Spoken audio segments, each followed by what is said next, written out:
Okay, so many of you are aware that for the past few months I've been making a Zeke and Luther retrospective. The good news is it's 100% finished. The bad news is it received 37 copyright claims, and because of that I'll have to wait likely 30 days for those claims to expire since I submitted appeals for them.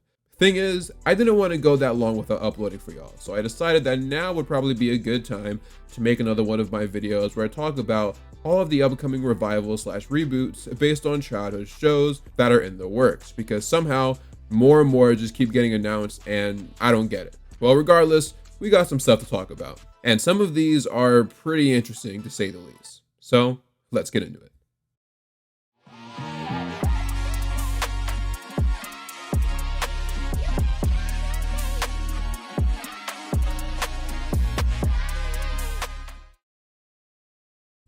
The first reboot we'll talk about is not only part of the Nickelodeon family, but also based on one of my favorite shows of all time, the one and only Rugrats. Now, yes, you might be thinking, didn't Rugrats already have a reboot? And the answer is yes, it ran for a couple seasons. However, this is different. Deadline reports that a live-action Rugrats film is in the works, which will be directed by Jason Moore, known for directing Pitch Perfect. Now, yes, you might be thinking, wasn't there already a live-action Rugrats movie in the works? And the answer is yes, unfortunately. In 2018, it was announced that we'd be getting a live-action / CGI hybrid animated movie based on the cartoon. A year later, it got a release date and a director, but then eventually Paramount Pictures decided to scrap it for reasons that have yet to be announced. In January 2023, it was revealed that the project had seemingly been brought back from the dead, with it being reported that Mikey Day from SNL would be writing the script for it. And now it seems like everything is back on track, with the director attached and Klasky Csupo confirmed to be producers on the new film. Now, like many of you, my first reaction to this news was, why? Like why is this a thing? Out of all of the Nickelodeon cartoons you can make a live action version of, I think Rugrats arguably makes the least amount of sense.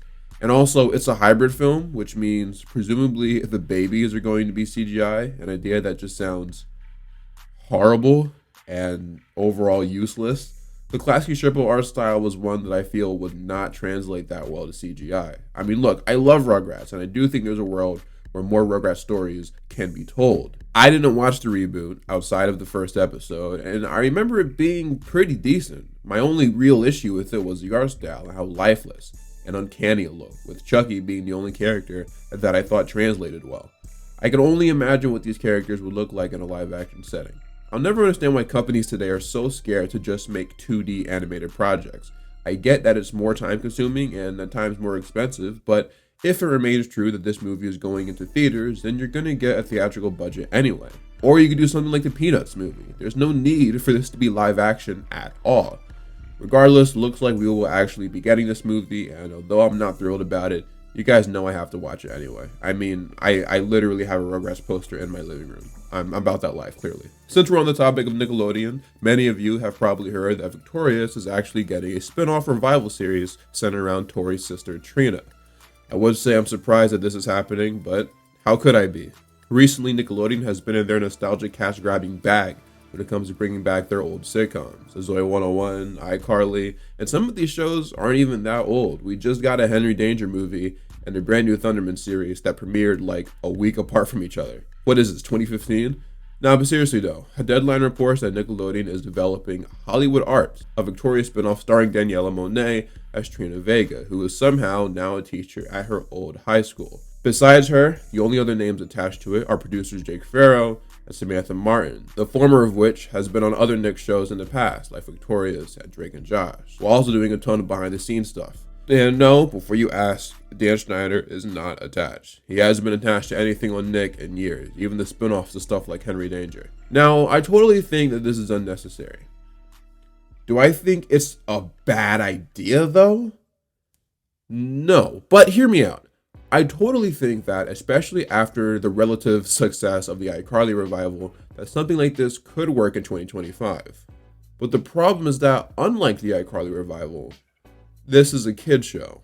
It's not a Paramount Plus original. It looks like this will genuinely air on Nickelodeon and be slapped with a good old TVY7 rating. That's my issue, you know? Most kids today, meaning people from the ages of, say, I don't know, like 7 to 12, aren't going to care much about Victorious. Matter of fact, to show you how old this show is now, depending on where you live, there's a chance that if you were born the same year it came out, then you're probably learning how to drive, which is nuts. I mean, even 16-year-olds now barely knew how to speak when this show was still airing, and were maybe starting kindergarten when it ended. So my question is, who is this show for? The only people that could possibly appreciate it are in their late teens to mid-20s, and not all of them are interested in sitting there watching a young Dylan rerun to go off in order to catch this new show. You can't expect these grown adults to keep up with this children's series that likely won't even be very good. And you can't expect an idea like this to catch on with kids because most of them haven't even heard of Victorious, despite it being popular while it was airing. I don't think any of them are going to get hyped if Robbie makes an appearance, you know what I mean? And actually, speaking of that, I think the only thing that can make this interesting to people is if we saw characters from the original show appear in this. But truthfully, I don't see that happening too often. You might be able to pull off appearances from Psychowitz or Sinjin, but how many of the original cast do you think are interested in coming back, like genuinely?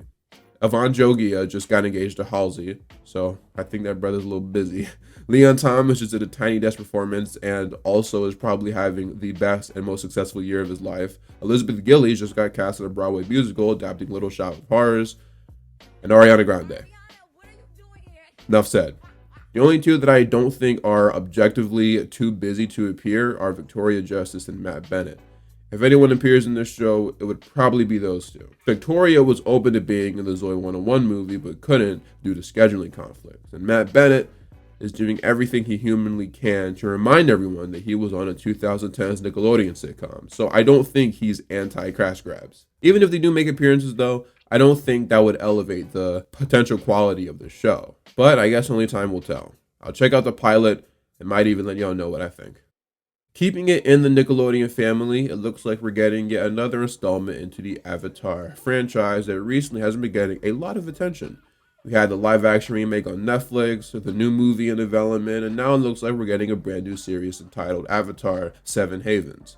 It'll be a 2D animated series from the original creators of Avatar and will be set after the event of The Legend of Korra. It follows a young earthbender who discovers she's the new Avatar after Korra, but in this dangerous era, that title marks her as humanity's destroyer, not its savior. Hunted by both human and spirit enemies, she and her long-lost twin must uncover their mysterious origins and save the Seven Havens before civilization's last strongholds collapse. That sounds kind of raw, I'm not gonna lie. I know I'll get flamed for this, but I've never actually seen Avatar. As a kid, I always preferred Cartoon Network for action cartoons. I'm not saying that the show is bad, so, relax. I'm just saying, as a kid, it wasn't on my radar, and as a result, I still haven't seen it.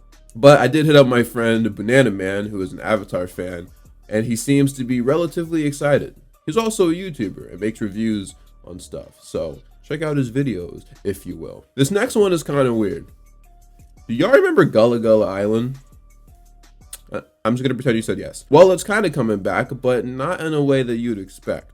A dramatic reimagining of the series, led by original star Simeon Days, is apparently in the works, called Gullah, The Portal. The series will bring the show's timeless values to a new generation, exploring deeper themes of identity, healing, and cultural reclamation. A teaser for this project dropped on October 24th, 2024, with the full series expected in late 2025 or early 2026. Yeah, I've been doing research on this project for a while now, and I still don't really know what it is.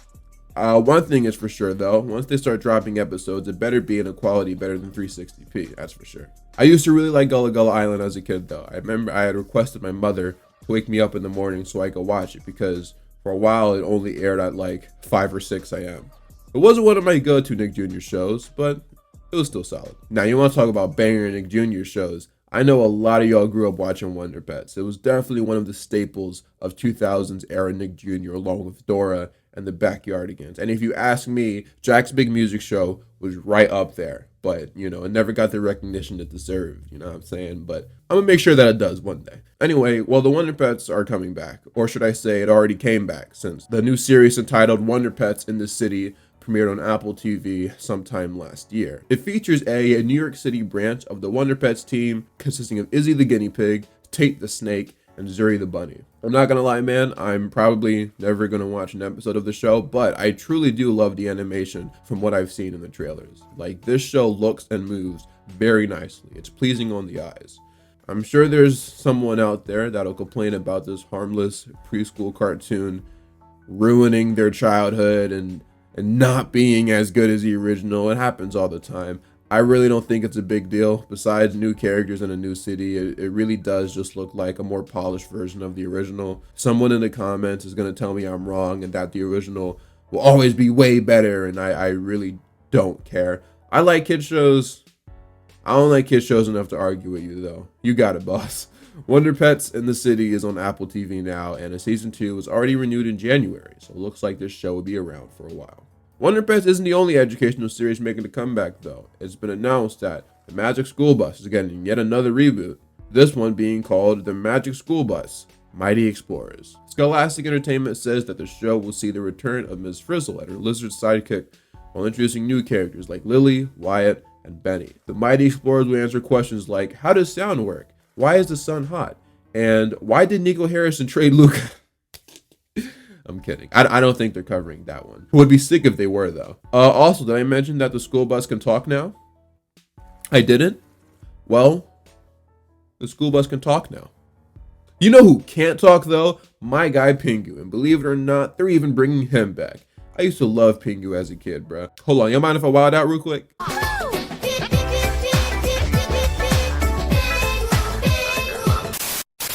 Song slaps, bro. See, these kids, these young, they don't know real music. They don't know. Nah, but jokes aside, Mattel and Aardman are partnering up to introduce Pingu to a whole new generation. And honestly, I have no worries about this being like the original. Aardman never misses when it comes to their stuff. And the fact that they're keeping it authentic by still using stop motion is sick. One of my favorite cartoons of all time, one that I still watch and hold dearly, is no doubt Tom and Jerry. So you'd think I would have been excited when they announced that a new Tom and Jerry movie was in development. But I wasn't. And the reason why is because I don't believe that Tom and Jerry works outside of a 7-minute format. Even as a kid, I was never into those straight-to-DVD animated movies that they made in the 2000s. Regardless of my thoughts, though, we're apparently getting a new Tom and Jerry from the minds of Rashida Jones, Will McCormick, and Michael Govier.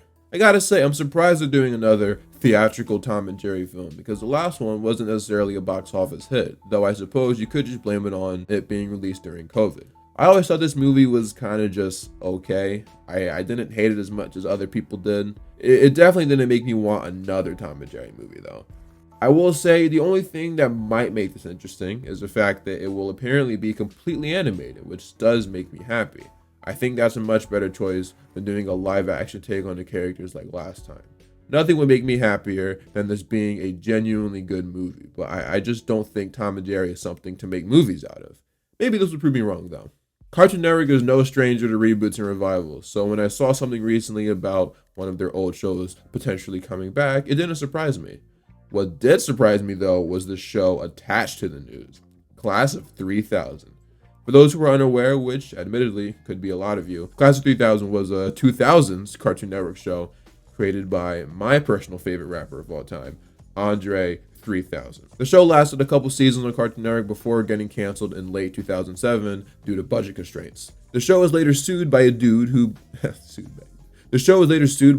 believed the premise of the show matched an idea that he had pitched to Cartoon Network in the 90s, but he ended up losing the case. This now brings us to 2025. A lot of people still have love for the show, and rightfully so. It taught kids a lot about music, not only by the content of each episode, but also by having genuine bangers.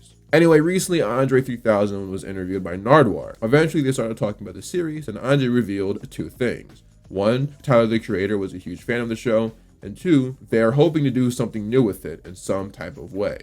Mr. 3000, I will in fact be staying tuned, because I believe Class of 3000 is a show that can work in any generation, in any decade. Kids could really learn a lot from this show. I could probably learn a lot from this show. I'd probably go back and rewatch it. Of course, it doesn't confirm that something is officially in the works, but I thought I'd mention it anyway, because you never know. I also wanted an excuse to talk about Class of 3000, so there's that too. Now, this last show wasn't really a kids series, but I think because of the fact that it likely played a big role in a lot of you guys' childhoods, that it would just be too big to ignore. In December of last year, it was officially announced that a revival miniseries of Malcolm in the Middle was officially in the works at Disney+. Now here's what's interesting. So far, there are only 3 cast members attached to this series. Bryan Cranston, Jane Kaczmarek, and of course, Frankie Muniz. Deadline hasn't ruled out the possibility of the other cast members appearing though. They just weren't listed on the initial report. As far as plots go, it's reported that Malcolm and his daughter are drawn into the family's chaos when Hal and Lois demand his presence for their 40th wedding anniversary party. Additionally, it's been revealed that only 4 episodes have been ordered. This really is a miniseries. I think this is an interesting approach to making a revival show, one that I hope catches on. Sometimes you don't need an entire series, but other times you might have an idea that requires more than just one movie. A miniseries to me is the perfect middle ground, and I'd like to see more studios try that approach. Unlike Avatar, I have actually seen Malcolm in the Middle. It's not one of my favorite shows or anything. I haven't seen every episode, but I do have an understanding of the series, and I do like what I've seen. Who knows, I might rewatch the whole show in preparation for the new one. I've been looking for something to binge recently. I, for one, have pretty mixed feelings about all of these new revivals and reboots coming. Some of them I think have serious potential, but others I've already written off, unfortunately. I'd like to know what you guys think about these upcoming projects though. Let me know in the comments below. Which one are you looking forward to the most, and which one are you the least interested in? Yeah, the Zeke and Luther video, man. It's done. It's just sitting there in copyright jail. I wish I could upload it right now. You guys know I would if I could. I truly think it's my best video yet. There's a lot of new Mr. Nostalgia lore in it. Members of my Patreon can actually watch the entire video right now, though I do have it split up in parts on there, so it won't be one continuous video. But everything is up there for the most part, so if you can't wait and care that much, the option will always be there. I promise as soon as I can upload this video, I will. But until then, I'm Mr. Nostalgia, and I'm out for now. Peace.